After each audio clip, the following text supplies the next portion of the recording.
Merhaba arkadaşlar, herkese iyi günler. Isıtıcı ile ilgili bir video atmıştım. Bir sürü ilgilenen arkadaş oldu. Almak isteyen ve kullanmak isteyenler sürekli mesaj atıyorlar.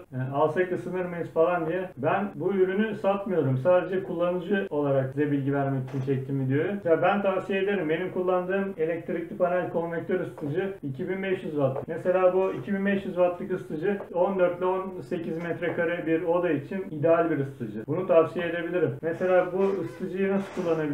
Bunu ortalama 22 derecede kullandığınız zaman bir ayda size yaklaşık 200 lira bir fatura getirir. 23 derecede kullandığınız zaman 300, 24 derecede kullandığınız zaman 400 ve üzeri gelir. Zaten 25-26 derecede çok sıcak yapıyor içerisinde. O kadarına ben daha gelemedim. Daha gerek duymadık çünkü. Mesela bu içerisini kurutmuyor. Hani çok kullanışlı bir ürün. Mesela bunu ufak çocuğu, bebeği olan arkadaşlara ben tavsiye ederim. Genelde yeni bebeği olan arkadaşlar alıyorlar, kullanıyorlar. Bu içerisini kurutmuyor. Ya bu nasıl çalışıyor? İçerideki soğuk havayı alıyor. Şu alt kısmındaki peteklerden çekiyor. Şu üst kısmından hani üflemeden hani oda içerisine sabit bir şekilde salıyor. Sıcak bir şekilde veriyor. Sıcaklığı da odaya eşit bir şekilde dağıtıyor. Mesela odayı da çok çabuk ısıtma sağlıyor. Mesela ilk fişe takıp yakmaya başladığınızdan itibaren ya da 4 dakika içerisinde içerisi çok güzel ısınmaya başlıyor. Boyut olarak da fazla yer kaplamıyor. Mesela bunu duvara monte edebiliyorsunuz ya da ayakları var. Ayakları üzerine koyabiliyorsunuz bunu. O zaman da yine kenarda bir plazma televizyon gibi duruyor zaten. Fazla da bir yer kaplamıyor. Oda boyutuna göre kullanım şeklini söyleyeyim ben size. 500 wattlık bir ısıtıcıyı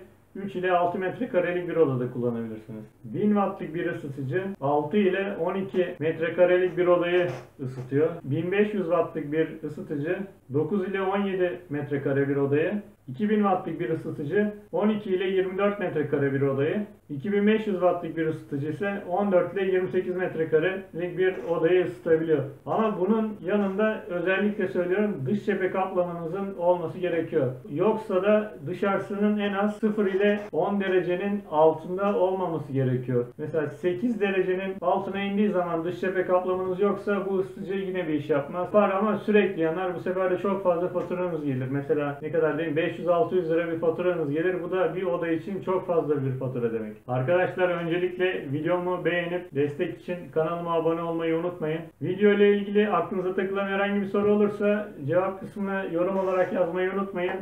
İzlediğiniz için teşekkür ederim. Herkese hayırlı günler.